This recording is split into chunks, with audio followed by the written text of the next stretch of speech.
Estás viendo Arriba mi gente.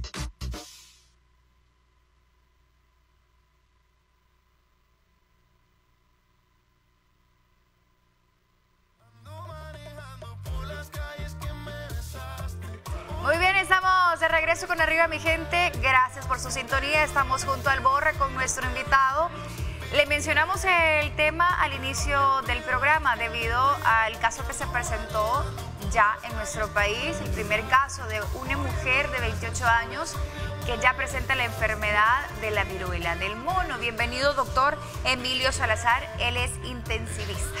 Un gusto y una alegría estar aquí de nuevo con ustedes, ¿verdad? La idea de estar aquí, lejos de crear un clima de pánico, es brindar información científica, objetiva y qué tenemos que hacer y transmitir tranquilidad a la población, ¿verdad? Mira, hablemos de viruela del mono. Vaya, yo solo le digo porque cabal, tenemos que guardar la calma, sí, conocer un poco más y por eso mismo estamos nosotros acá. Porque ayer oía a la gente, vos la lees y dice, ya podemos ir al súper y acabarnos el papel higiénico, decía la gente. Y que la gente comienza con mil y una cosas. Otro amigo estaba compartiendo, yo solo porque les digo lo que la gente está compartiendo, claro, y no hay que alertarse tanto. Estaba compartiendo, y eso es más mortal que el COVID, decía. Y la gente comienza y hay especulaciones, pero lo mejor es hablar con los profesionales, por eso estamos aquí. Comienza a contarnos, pues vamos a aprender todo. Bueno, vamos a hacer un pequeño resumen, ¿verdad? La viruela del mono es una enfermedad que no es nueva, que ya desde 1958 fue descrita en aquellos monitos que llevaron a Dinamarca para estarlos estudiando para obtener la vacuna de la poliomielitis. Y el primer caso fue en 1970 en un niño de 9 años. Ahora bien, estamos teniendo el primer caso de viruela del mono en el país, que es una mujer de 28 años, pero en general el riesgo de transmisión no es tan alto como en el COVID y el riesgo de transmisión hoy por hoy, 31 de agosto, no es alto a la población en general. Es decir, no es como el COVID que cualquier persona podría adquirirlo, sino que primeramente tiene que haber un nexo epidemiológico.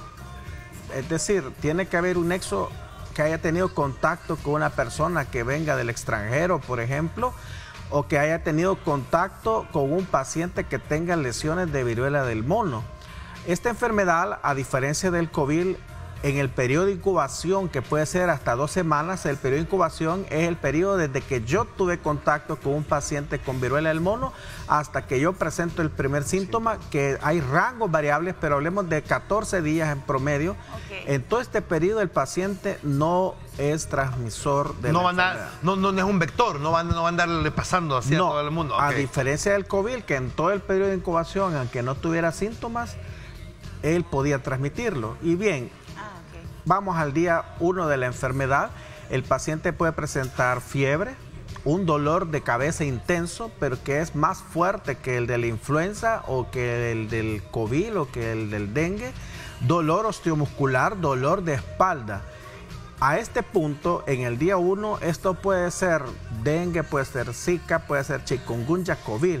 De hecho, hay un caso bien interesante en Italia de una persona de 36 años que fue y tuvo prácticas sexuales sin protección con otros hombres y que desafortunadamente es el primer caso en el mundo que llegó con fiebre, con un cuadro así. En los primeros días le hicieron la prueba de COVID y fue COVID positivo. Pero a los 4 días empezó con las lesiones en la piel, entonces le hicieron la prueba de viruela del mono y salió positivo.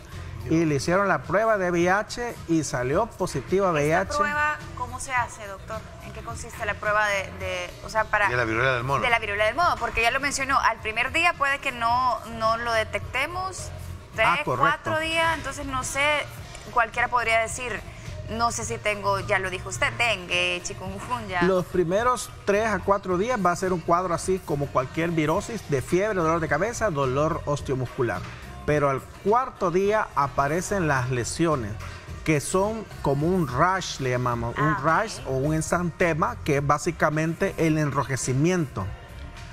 Un enrojecimiento o unas manchitas en la piel.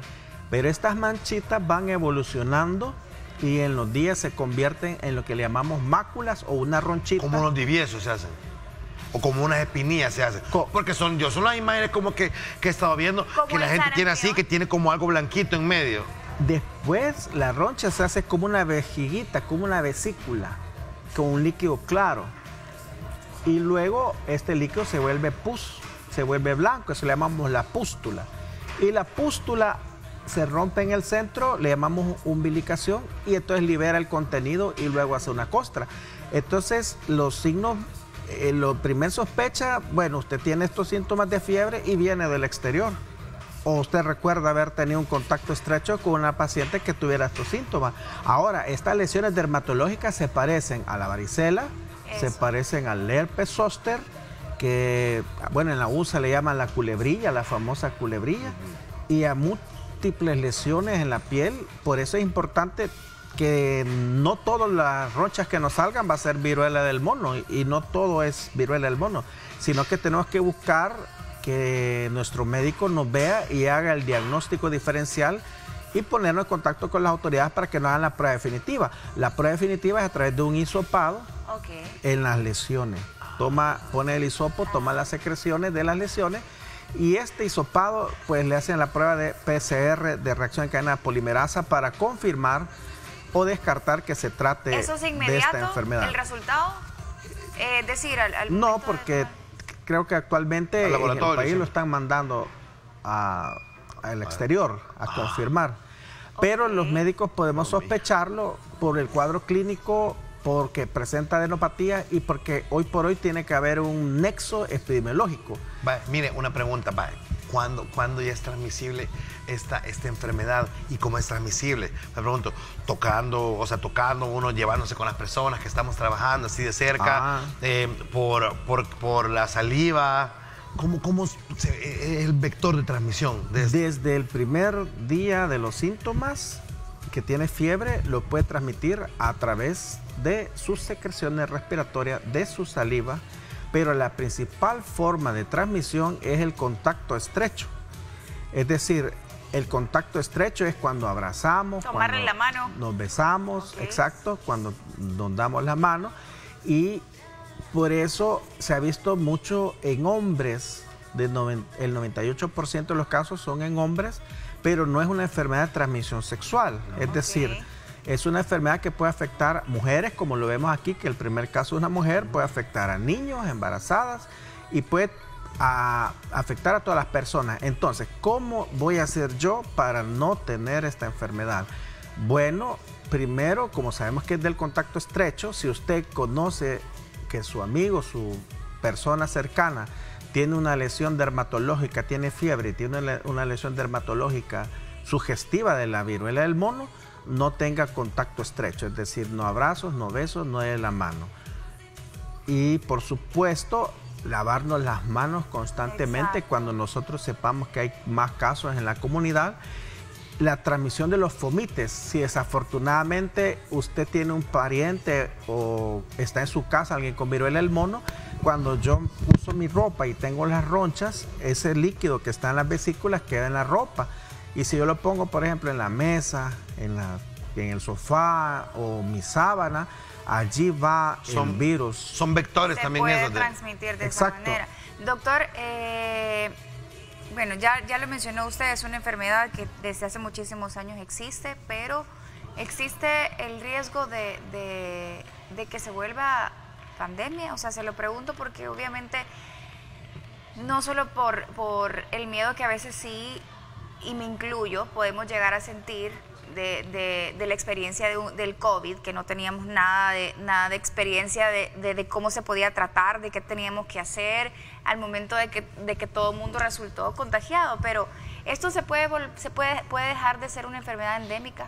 La pregunta es bien interesante porque la única institución a nivel mundial que puede decretar que es una pandemia es la Organización Mundial de la Salud. Pero el concepto de una pandemia es una enfermedad que se extiende globalmente en todo el mundo, en 5 continentes, en los continentes, ¿verdad? Y prácticamente la viruela del mono pues ya se está extendiendo por todo el mundo, pero que sea pandemia no quiere decir que va a ser letal como el COVID-19, ni que va a causar una gran mortalidad. Ahora bien, esta enfermedad es más fácil de controlar si identificamos los casos y si las personas somos responsables consultamos para que nos diagnostiquen, nos aislamos porque el periodo de enfermedades de 3 semanas, la incapacidad es bien grande porque si alguien tiene, son 21 días y los testimonios de pacientes que han padecido esta enfermedad en otros países lo que refiere es que una de las cosas más difíciles es el dolor que producen estas lesiones, es un dolor intenso.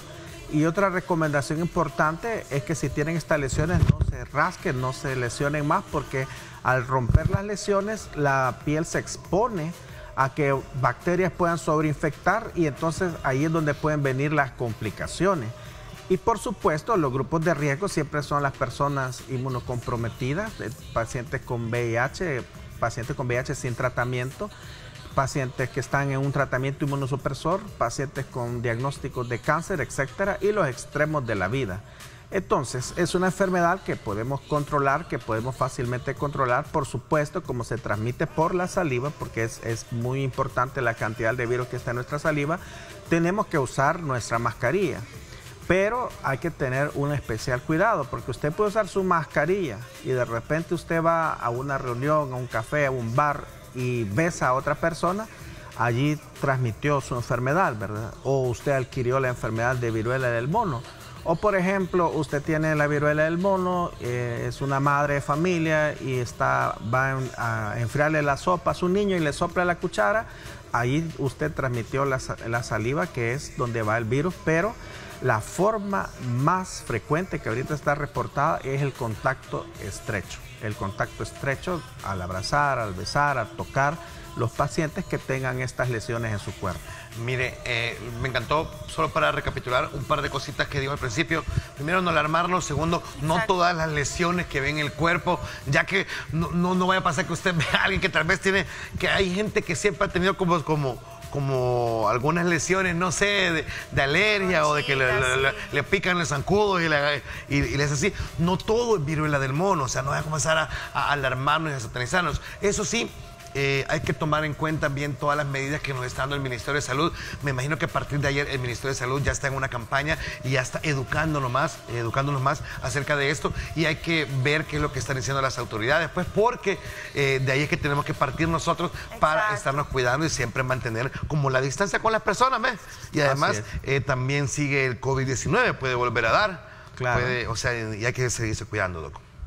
Excelente. De momento, pues, guardemos la calma y informémonos como en programas como este de información científica, objetiva, y no escuchemos tantos mitos, ¿verdad? Tenemos que tener información en salud para estar tranquilos. Muy bien. Bueno, mire que es importante conocer, hay que seguir investigando, ya lo dijo el Borre, ya lo dijo el doctor, mejor asesórese, consulte, y hay que hacer esa cadenita de cuidarnos unos a otros, porque se nos olvida. O sea, de verdad podemos decir, no, pero es que ya no uso mascarilla, ya me acostumbré a no irme a lavar las manos constantemente, hágalo, y no nos alarmemos, porque sí existen medidas que podemos tomar.